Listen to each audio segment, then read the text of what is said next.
Friends,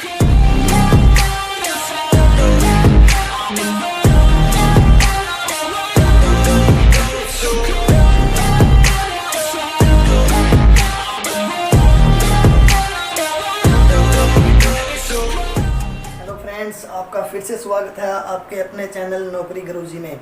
तो आज हम फिर से ले गए हैं आपके लिए जो आपका पेंडिंग सिलेबस बताना रह गया था, किस किस सब्जेक्ट का कौन सा सिलेबस होगा, उसको आज फिर से आगे बढ़ाते हैं। और आपको हम बता रहे हैं कि साइंस का सिलेबस क्या है। तो ये है आपका साइंस का सिलेबस, जिसमें केमिस्ट्री। अब केमिस्ट्री बोलने का तो बोल दिया कि केमिस्ट्री, लेकिन इसका लेवल वही रहेगा जो 8th का और 10th का है। इससे ऊपर का लेवल मेरे हिसाब से बिल्कुल भी नहीं होना चाहिए, ठीक है। उसके बाद है फिजिक्स, फिर ये फिजिक्स भी सेम ही रहेगी, बिल्कुल वही 10th के लेवल तक चलेगी। आपको वहाँ तक ही करके लेके चलना है इसको, ठीक है दोस्तों। इससे आगे की मत सोचना कि फिजिक्स इससे आगे की लेके चलना है, ठीक है। जो न्यूमेरिकल बेस होंगे फिजिक्स के या केमिस्ट्री के, न्यूमेरिकल भी आ सकते हैं एग्जाम में, उन न्यूमेरिकलों का लेवल जो होगा वो सिर्फ 10th तक का ही होगा, ठीक है। अब उसके बाद है जियोग्राफी, इसका लेवल भी हम वहीं तक लेके चलेंगे 10th तक ही, लेकिन इसमें कुछ एडिशनल क्वेश्चन आ सकते हैं बाहर से, इसलिए आपको कुछ स्पेशल तैयारियां करवाई जाएगी उन क्वेश्चनों के बारे में। उसके बाद है इन्वेंशन इन द वर्ल्ड। अब ये एक नया टॉपिक है इसके अंदर, invention in the world. Invention means मतलब जो जो नई खोजें हुई हैं प्रेजेंट में, जो अभी चल रही हैं, मतलब ऐसे क्वेश्चन जो मतलब 2-3 क्वेश्चन होंगे जो साइंस से जुड़े होंगे और जो बिल्कुल प्रेजेंट में होंगे। जैसे नासा ने मतलब किस किस चीज़ों की खोज की है, आजकल कौन से रॉकेट लॉन्च किए हैं, कितने लॉन्च किए हैं, एक टाइम में कितने लॉन्च किए हैं, ऐसे क्वेश्चन जो प्रेजेंट में हैं। Invention in the world, NASA के ले लो, अपने देश इसरो के ले लो, या किसी और कंट्री के ले लो, मतलब इन्वेंशन से रिलेटेड क्वेश्चन आएंगे 2 या 3 क्वेश्चन, ठीक है दोस्तों। उसके बाद है हमारा जूलॉजी, यह है जूलॉजी। उसके बाद है बॉटनी। अब जूलॉजी में मान लो इसका लेवल भी 10th तक ही रहेगा, और जो क्वेश्चन बनते हैं इसके जूलॉजी के हम आपको करवाएंगे, एक के बाद एक क्वेश्चन करते रहेंगे, ठीक है दोस्तों।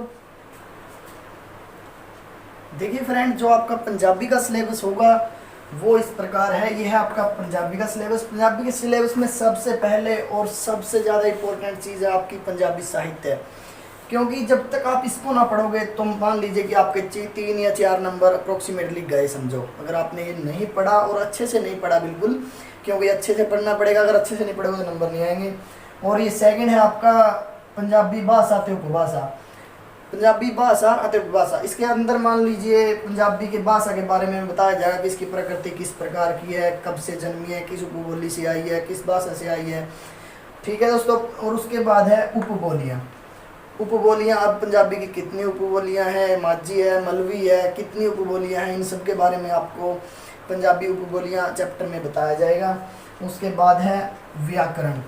अब ये इनका पार्ट ना होकर खुद एक अकेला पार्ट है व्याकरण, क्योंकि व्याकरण के अंदर आपको ध्वनि, शब्द, वाक और अर्थ, केवल यही नहीं, इनके बिना बहुत सारी चीज़ें आती हैं व्याकरण में। जैसे मान लीजिए नाउन, प्रोनाउन, नाउन, प्रनाउन, और क्रिया विशेषण, अगेतर, पिछेतर, बहुत सारी चीज़ें आती हैं व्याकरण में। ये मान लीजिए लंबा चैप्टर है और अप्रोक्सीमेटली 7 या 8 डेज तक ये चल सकता है बड़े आराम से। और इसके बाद है अपना चैप्टर विश्राम चिन्ह। ये केवल 1 दिन का चैप्टर है, क्योंकि इसके बारे में जितने भी पंजाबी भाषा में लिखे गए व्याकरण में लिखने के लिए प्रयोग होते हैं विश्राम चिन्ह, उनके बारे में बताना होता है। तो ये अप्रोक्सीमेटली हम 1 या 2 दिन में पूरा कर देंगे। उसके बाद है पैरा, अनडिठा पैरा। अब ये जो आपको पेपर में एक पैरा दिया जाएगा, उस पैरे के अंदर से आपको क्वेश्चन दिए जाएंगे 3 या 4 क्वेश्चन। अब उस पैरे के अंदर से पढ़ के आपको इन क्वेश्चनों का आंसर देना होता है। ये तो आप सभी को पता है, ठीक है। ये मतलब सेल्फ स्टडी की चीज़ है, इसको हम नहीं करवा पाएंगे जब तक आप खुद नहीं कर लेंगे इसको, तब तक शायद हम आपकी हेल्प भी ना कर पाएँ। उसके बाद ये है मुहावरे अते अखान।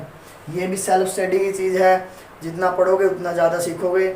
उसके बाद ये है पंजाबी सभ्याचार। अब ये जो पंजाबी सभ्याचार है, ये एक रिसर्च की चीज़ है।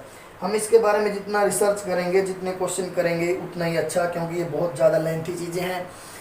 पंजाबी सभ्याचार मतलब हम स्टार्टिंग से पढ़ेंगे, कितना पुराना इतिहास है पंजाब का, और कब से लेकर कब तक आज तक क्या क्या चीज़ें हो चुकी हैं, कितने पहनावे बदले जा चुके हैं, कितनी टाइम के हिसाब से, सिचुएशन के हिसाब से यहाँ पे मतलब हालात बदलते गए हैं। और पंजाबी सभ्याचार में हम ये भी पढ़ेंगे कि किन लोकगीतों का प्रयोग होता है, मतलब जो भी पंजाब से रिलेटेड है, पंजाब के सभ्याचार हमारी सभ्यता से, पंजाब की सभ्यता से रिलेटेड है। जब से पंजाब में यहाँ से हम रह रहे हैं, जब से लिखित रूप में इसके पंजाब के बारे में चीज़ें पाई जाने लगी है, तब से पंजाबी सभ्याचार के बारे में हम पढ़ते रहेंगे, आगे देखते रहेंगे। और आज तक रिसर्च जितने रिसर्च हुए हैं उनके क्वेश्चन करेंगे और पंजाबी सभ्याचार कोशिश करेंगे कि अप्रोक्सीमेटली पूरा करें। लेकिन जितना हम करेंगे उतना ही अच्छा, क्योंकि पूरा तो ये होने वाला है नहीं, इतने तो ये तो है नहीं कि ये 6 या 7 दिन में पूरा हो जाएगा, ऐसा कुछ नहीं है। जितना हम करवा पाएंगे कोशिश साथ हैं, समय समय पर आपको सहयोग देते रहेंगे। इससे रिलेटेड पंजाबी सभ्याचार से रिलेटेड हम आपको क्वेश्चन करवाएंगे। उसके बाद जो चीज़ें रह गई हैं पंजाबी में वो सिलेबस आने के बाद कंप्लीट की जाएंगी। कुछ चीज़ों को हम बाद में भी कर लेंगे। फिलहाल तो अभी मान के चलिए कि अप्रोक्सीमेटली यही हमारा सिलेबस है जब तक सिलेबस नहीं आ जाता, क्योंकि इसको दिए बिना कोई भी एग्ज़ाम पूरा कर पाना बहुत मुश्किल है। ये हर एग्ज़ाम का पार्ट होता है, तो इसलिए हम इसको करेंगे जब तक सिलेबस नहीं आ जाता। ठीक है, जो आपका ये रीजनिंग वाला चैप्टर है, ये इसमें से कुछ टॉपिक हमने चुने हैं जो हमें बिल्कुल सही लगे। उसमें हम बता रहे हैं कि आपको चुने गए चैप्टर ये हैं वर्बल रीजनिंग और नॉन वर्बल रीजनिंग, उसके बाद है लॉजिकल रीजनिंग, उसके बाद है लॉजिकल रीजनिंग और उसके बाद है डेटा सफिशिएंसी। डेटा के बारे में क्वेश्चन पूछे जाएंगे आपको कि जैसे इतना डेटा कलेक्ट किया गया, इतना डेटा निकाल दिया गया। डेटा मीन्स वो हमारा नेट वाला डेटा नहीं बोल रहा मैं, मतलब डेटा वो जो मतलब क्लैरिकल में यूज़ किया जाता है, जिसके एक सफिशिएंट आंकड़े होते हैं, आंकड़ों का कम ज़्यादा होना, इसके बारे में हमें पूछा जाएगा। और जैसे पजल्स के बाद पजल्स जिसमें पहेलियाँ होती हैं, तो पहेलियाँ हमें सोल्व करनी होती हैं। अब उनके बारे में जो हमें व्यू ऑफ पॉइंट देखना होगा कि इसके लिए हमें मतलब दिमागी तौर पे अंदर वाली सोचने वाली चीज़ें ज़्यादा होती हैं, इसको लिखित रूप कम दिया जाता है और सोचना ज़्यादा होता है इसमें पजल्स में।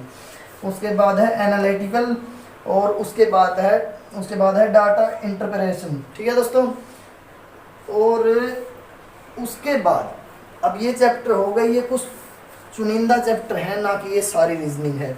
अब इन चुनिंदा चैप्टर को हम करेंगे। उसके बाद हम देखेंगे कि रीजनिंग के बाद हमारा जीके का पोर्शन, एक जीके का पोर्शन भी छोटा बनता है, जिसमें से अलग से क्वेश्चन लिए जाएंगे, हमारे नेशनल लेवल के क्वेश्चन। और इस लेवल के क्वेश्चन में हम देखेंगे कि जो पंजाब की विधानसभा है, उसमें कितने सदस्य हैं, कितने भाग ले सकते हैं, कितने निर्वाचित किए जाते हैं, कितने निकाल दिए जाते हैं, कैसे उनको चुना जाता है, इन सब के बारे में, यानी कि पंजाब विधानसभा की बनावट, उसके सदस्य, उसके अध्यक्ष, इन सब के बारे में बताया जाता है। तो हम आपको टाइम टू टाइम ये सब चीज़ें करवाने की पूरी कोशिश करेंगे, क्योंकि हमारे पास टाइम कम है, तो स्पीड को ज़्यादा निकालेंगे। कल से हमारी क्लासें स्टार्ट हो रही हैं डे बाय डे। कल से हम सिलेबस करना स्टार्ट कर देंगे। 2 दिन लग गए आपको सिलेबस के जो चुनिंदा टॉपिक्स हैं उनके बारे में बताने में, हमें 2 दिन लग गए हैं। और कल से हम इसकी सफिशिएंट मतलब बिल्कुल जो चुनिंदा क्लासेस, चुनिंदा क्वेश्चन वो निकाली जाएंगी। और इसके बाद है हमारा इन्वायरमेंट। पेपर में इन्वायरमेंट से रिलेटेड क्वेश्चन बनते हैं दोस्तों, ठीक है। इन्वायरमेंट से रिलेटेड क्वेश्चन 1 या 2 क्वेश्चन मान के चलिए बड़े आराम से। उसके बाद है कंप्यूटर बेसिक्स, ये कंप्यूटर की थ्योरी है, कंप्यूटर का अलग से सिलेबस होता है, वो आपको खुद करना पड़ेगा। इसके लिए मैं आपकी शायद बिल्कुल सहायता भी नहीं कर पाऊँ, क्योंकि ये एक अलग टॉपिक है, हम ये करवा नहीं पाएंगे बिल्कुल भी, क्योंकि इसके लिए टाइम भी नहीं है। और इसमें से क्वेश्चन में भी 1-2 ही आना है, और सिलेबस बहुत ज़्यादा लेंथी है इसका। उसके बाद है स्पोर्ट्स कल्चर। हमारे देश में स्पोर्ट्स, जितने भी स्पोर्ट्स हैं उनमें कितने सदस्य पंजाब के, कितने खिलाड़ी उनमें भाग ले रहे हैं, किस ने कौन सा मेडल जीता है, प्रेजेंट में, पास्ट में किसने कौन सा मेडल जीता था, कब जीता था।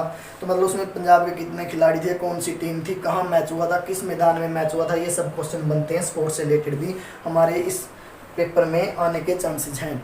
उसके बाद है हमारा कल्चर, पंजाब का कल्चर, जिसमें हम अपने कल्चर के बारे में पढ़ेंगे।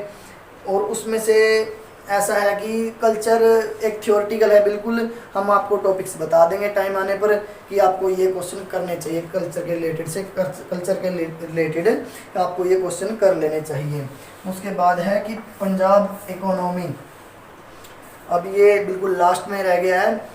जैसे पंजाब इकोनॉमी की, पंजाब की जीडीपी और मतलब देश की जीडीपी, ये ऐसे क्वेश्चन इससे रिलेटेड आते रहेंगे और हम आपको बताते रहेंगे। हमारे पास कलेक्शन अभी तक कम है, हम कलेक्ट कर रहे हैं क्वेश्चन जो आने के चांसेस हैं।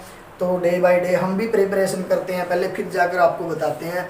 ऐसे तो इससे रिलेटेड क्वेश्चन आपको बताए भी जाएंगे, हो सके तो कुछ आप भी खुद भी कर लेना और कोशिश करना कि आप इस पंजाब वार्ड अटेंडेंट की 800 पोस्ट में से चुनिंदा सदस्यों में से एक आपका भी नाम हो। और हो सकता है कि आप हमारे सहयोग से 10, 20, 25 जितने भी हो सके नंबर एक्स्ट्रा ले लें, तो हमारा सहयोग आपके साथ, और आप भी अपना सहयोग हमारे साथ बिल्कुल बनाए रखें, हमारे चैनल के साथ जुड़े। तो फ्रेंड्स, कल से हम अपनी क्लासें स्टार्ट कर रहे हैं।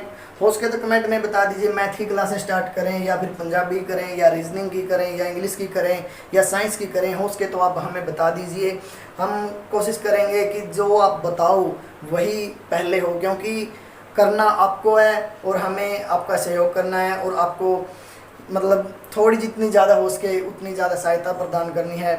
तो आप कमेंट में ज़रूर बताइएगा किस चैप्टर को शुरुआत की जाए। कल से हम क्लासेस स्टार्ट कर रहे हैं। कल आपको एक किसी भी सब्जेक्ट की क्लास लेकर हम हाजिर होंगे, उससे अगली क्लास जो आप कहेंगे शायद वही हो जाए। ठीक है दोस्तों, नौकरी गुरु चैनल देखने के लिए आपका बहुत बहुत धन्यवाद। Thank you, thanks a lot.